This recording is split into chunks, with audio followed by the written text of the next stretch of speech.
MLC కవిత custody petition పై మధ్యాహ్నం 2 గంటలకు తీర్పు వెలువరించనుంది రౌస్ అవెన్యూ కోర్టు. ఈ ఉదయం సిబిఐ కవిత తరపు లాయర్ల వాదనలు పూర్తయిన తర్వాత కోర్టు తీర్పు రిజర్వ్ చేసింది.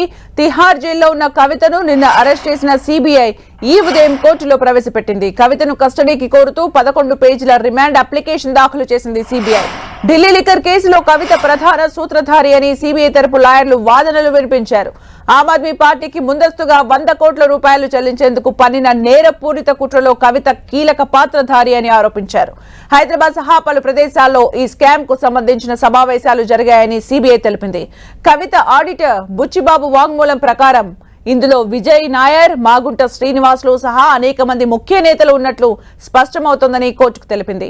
సౌత్ గ్రూప్ నుంచి 100 కోట్ల రూపాయలు సమీకరించినట్టుగా వాట్సాప్ చాట్ ధృవీకరిస్తోందని వాదించింది. దీనికి సంబంధించిన సాక్ష్యాలను, ఆధారాలను కోర్టుకు అందజేశామని సిబిఐ తరపు లాయర్లు చెప్పారు.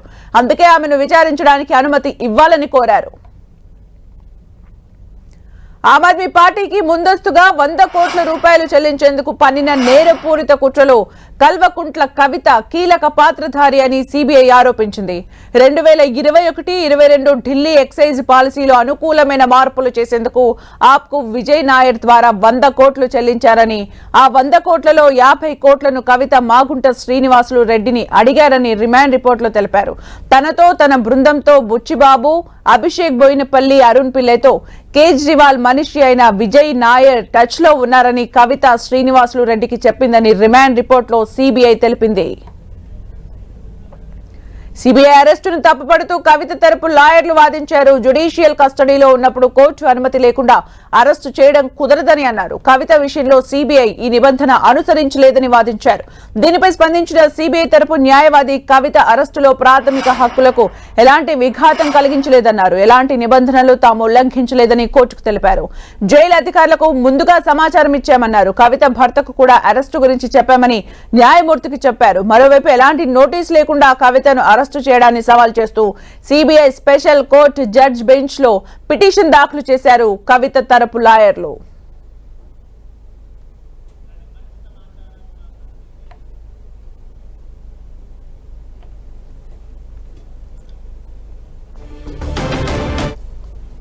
ఇక మరింత సమాచారం మా ఢిల్లీ కరెస్పాండెంట్ గోపి అందిస్తారు. గోపి,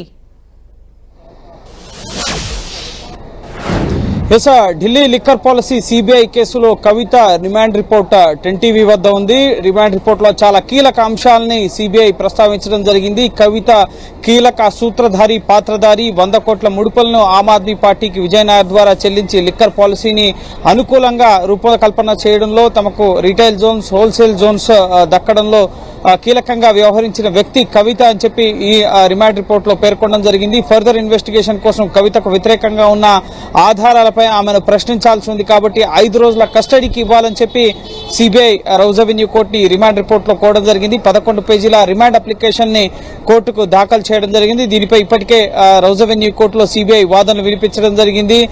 లిక్కర్ పాలసీ రూపకల్పన సమయంలో 2021-22 పాలసీ రూపకల్పనకు సంబంధించి ఢిల్లీలో వ్యాపారం మొదలయ్యే ముందు మాగుంట శ్రీనివాసులు రెడ్డి సదరన్ స్టేట్స్ లో లిక్కర్ వ్యాపారంలో ఉన్న వ్యక్తి ఇటు కేజ్రీవాల్ ని ఢిల్లీ సెక్రటరియట్ లో కలిశారు. ఇప్పటికే సౌత్ నుంచి కొందరు వ్యక్తులు ఢిల్లీలో బిజినెస్ చేసేందుకు సిద్ధంగా ఉన్నారు. అందులో కవిత ఉన్నారు. సో మీరు వెళ్ళి ఆమెను కలవండి అన్నప్పుడు 2021 మార్చిలోనే మాగుంట శ్రీనివాసులు రెడ్డి కవితను హైదరాబాద్ లో ఆమె నివాసంలో కలవడం జరిగింది.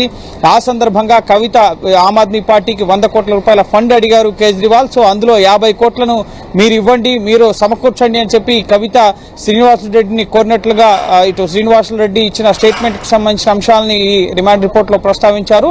సో అందులో ఆ తదుపరి మాగుంట శ్రీనివాసులు రెడ్డి కుమారుడు ఆ 50 కోట్లలో 25 కోట్ల రూపాయల్లో ముఖ్యంగా కొంత మొత్తాన్ని గోరెంట్ల బుచ్చిబాబుకి 10 కోట్లు, అలాగే ఇటు అభిషేక్ బోయినపల్లి, వీరంతా అభిషేక్ బోయినపల్లి, అలాగే గోరెంట్ల బుచ్చిబాబు, అలాగే అరుణ్ పిల్లై, వీరంతా కూడా కవిత కోసం పనిచేసిన వ్యక్తులు.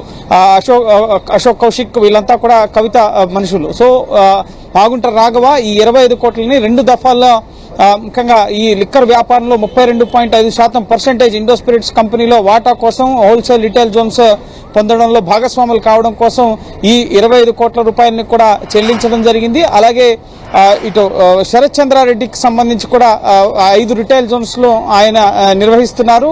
అసలు లిక్కర్ పాలసీ విధానంలో 2 రిటైల్ జోన్స్ కంటే ఎక్కువ ఎవరు కూడా నియంత్రించడానికి లేకుండా ఈ పాలసీ ఉంది. కానీ నిబంధనలకు విరుద్ధంగా విజయనాయర్తో కలిసి శరత్ చంద్రారెడ్డికి లిక్కర్ వ్యాపారంలో 5 జోన్స్ రావడానికి కవిత సహకరించారు అన్న విషయాన్ని కూడా ఈ రిమాండ్ రిపోర్ట్ లో పేర్కొనడం జరిగింది. అందులో భాగంగా ఒక్కొక్క రిటైల్ జోన్ కి 5 కోట్ల చొప్పున 25 కోట్ల రూపాయలని శరత్ చంద్రారెడ్డి నుంచి కవిత తీసుకున్నట్లుగా, అలాగే హోల్సేల్ వ్యాపారంలో భాగస్వామైనందుకు 14 కోట్లను తీసుకున్నట్లుగా కూడా 7 కోట్ల రూపాయలు 2 దఫాలుగా కవిత అకౌంట్స్ కి ట్రాన్స్ఫర్ చేసినట్లుగా కూడా ఇటు ఆర్థిక లావాదేవీలకు సంబంధించిన వివరాలని సిబిఐ ఈ రిమాండ్ రిపోర్ట్ లో పేర్కొనడం జరిగింది. అలాగే కవిత శరత్ చంద్రారెడ్డిని బెదిరించారు అన్న విషయాలను కూడా ఈరోజు సిబిఐ తరపు న్యాయవాది కోర్టు ముందు తెలియపరచడం జరిగింది. అందులో భాగంగానే అప్రూవర్ గా మారిన తర్వాత కవితకు వ్యతిరేకంగా వీరంతా కూడా స్టేట్మెంట్లు ఇచ్చినట్లుగా తెలుస్తోంది. మాగుంట రాఘవ కానీ శరత్ చంద్రారెడ్డి కానీ వీళ్ళు కవిత బాధితులుగా వాళ్ళు ప్రొజెక్ట్ చేసుకున్నట్లుగా కూడా తెలుస్తుంది. అందులో భాగంగానే వాళ్ళు సిఆర్పిసి 160, 164 కింద ఇచ్చిన స్టేట్మెంట్స్ ని ఊటంకిస్తూ ఈ రిమాండ్ రిపోర్ట్ లో చాలా కీలక అంశాలను పేర్కొన్నారు. అలాగే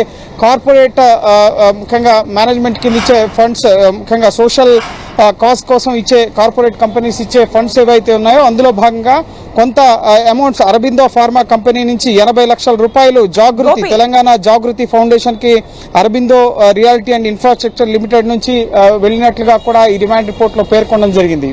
అంటే గోపి, రిమాండ్ రిపోర్ట్ లో ఉన్న అంశాలు, సిబిఐ చెప్తున్న అంశాలు ఇవన్నింటికి కూడా కవిత ప్రధాన సూత్రధారి అని చెప్తూ సిబిఐ చెప్తున్న అంశాలు ఇవన్నిటికి సంబంధించి కూడా సాక్ష్యాలు మేము ప్రొవైడ్ చేశామంటూ కూడా సిబిఐ చెప్తూ వస్తుంది. దీనికి కౌంటర్ గా కవిత తరపు లాయర్స్ ఏమైనా మాట్లాడారా?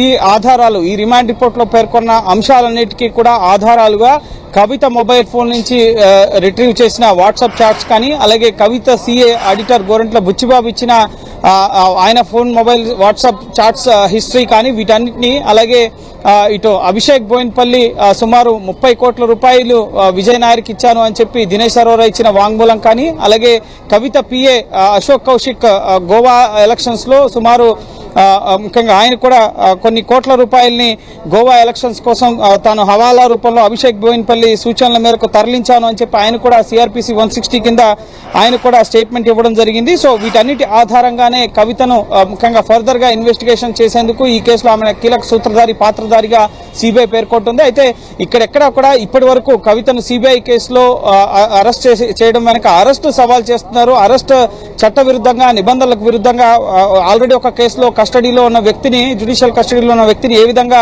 సిబిఐ క్వశ్చనింగ్ నే మేము సవాల్ చేస్తున్నాం, అటువంటిది ఏ విధంగా అరెస్ట్ చేస్తారో అనే అరెస్ట్ ప్రక్రియని సవాల్ చేస్తున్నారు. కానీ కవితకు వ్యతిరేకంగా ఉన్న ఆధారాలపైన కానీ, వాట్సాప్ చాట్స్ పైన కానీ, కవిత వ్యతిరేకంగా కవిత డబ్బులు ఇచ్చారు అనడానికి సంబంధించి, లిక్కర్ వ్యాపారం చేశారు అనడానికి సంబంధించి ఎక్కడా కూడా కవిత తరపు న్యాయవాదులు ఈడీ కేసులో కానీ లేక సిబిఐ కేసులో కానీ ఇప్పటి వరకు ఎటువంటి వాదనలు కూడా వినిపించలేదు. కేవలం అరెస్ట్ ను సవాల్ చేస్తున్నారు. పాటించాల్సిన నిబంధనలు పాటించకుండా చట్టవిరుద్ధంగా అరెస్ట్ చేశారంటున్నారు. కానీ కవితకు వ్యతిరేకంగా ఉన్న ఆధారాలు, ఆమె తప్పు చేశారు అనడానికి వాట్సాప్ చాట్స్ లో కానీ, ఢిల్లీలో హైదరాబాద్ లో జరిగిన సమావేశాల్లో కానీ ఇవి ఎక్కడా కూడా జరగలేదని కానీ, లేక అసలు ఢిల్లీ లిక్కర్ వ్యాపారంలో ఆమె పాత్ర లేదని కానీ ఎక్కడ కూడా చెప్పడం లేదు. సో ఖచ్చితంగా జరిగిన ప్రక్రియను కవిత తరపు న్యాయవాదులు సవాల్ చేస్తున్నారు. కానీ కవిత ఎక్కడా కూడా తప్పు చేయలేదు అన్న అంశాలను అయితే వాళ్ళు ఊటంకించట్లేదు. కవిత కూడా ఇటీవల ఒక లేఖ రాయడం జరిగింది జడ్జికి. తాను బాధితురాలని, ఇక్కడ నేను ఎటువంటి లబ్ధి కూడా పొందలేదు, డబ్బులు నాకు లబ్ధి చేకూర్చలేదు, నేను బాధితురాలని అంటున్నారు. సో ఇక్కడ ఈడీ అలాగే సిబిఐ చెప్తుంది కూడా అదే, కవిత డబ్బులు ఇచ్చారు. ముఖ్యంగా అవినీతి నిరోధక చట్టం ప్రకారం లంచం ఇచ్చి ఇటు తమకు కావాల్సినట్లుగా పాలసీని రూపకల్పన చేసుకోవడం కూడా నేరమే అవుతుంది. కాబట్టి ఆ గ్రౌండ్స్ లో సిబిఐ ప్రస్తుతం ఇన్వెస్టిగేషన్ చేస్తోంది. సో చాలా కీలక అంశాలని రిమాండ్ రిపోర్ట్ లో అయితే సిబిఐ పేర్కొనడం జరిగింది. సో మరి కాసేపట్లో 2 గంటలకి సిబిఐ ఈడీ ముఖ్యంగా సిబిఐ కస్టడీ పిటిషన్ కి సంబంధించి రిమాండ్ రిపోర్ట్ కు సంబంధించిన అంశంపైన మళ్లీ వాదనలు కొనసాగబోతున్నాయి. సో ఆ సందర్భంగా కవిత తరపు న్యాయవాదులు ఈ రిమాండ్ రిపోర్ట్ కు సంబంధించి ఎటువంటి వాదనలు వినిపిస్తారు, ఈ కవితకు వ్యతిరేకంగా ఉన్న ఆధారాలు, ఇచ్చిన వాంగ్మూలాలకు వాటన్నిటిపైన వాళ్ళేం వాదనలు వినిపిస్తారని తెలియబోతుంది. అలాగే సిబిఐ సిబిఐ క్వశ్చనింగ్ కి సంబంధించి దాఖలు చేసిన పిటిషన్ పైన 2 గంటలకి రౌస్ రెవెన్యూ కోర్టు తీర్పును కూడా ఇవ్వబోతుంది. అలాగే కస్టడీకి సంబంధించి ఈ రోజే ఒక స్పష్టత కూడా వచ్చే అవకాశం ఉంది. 5 రోజులు కస్టడీ కోరారు కాబట్టి సో ఎన్ని రోజులు కస్టడీకి అనుమతిస్తుంది, సో ఫర్దర్ ఇన్వెస్టిగేషన్ ఏ విధంగా జరుగుతుంది అనేది కూడా మనకి ఈ మధ్యాహ్నం 2 గంటల తర్వాత స్పష్టత రాబోతుంది. Thank you Gopi for the updates.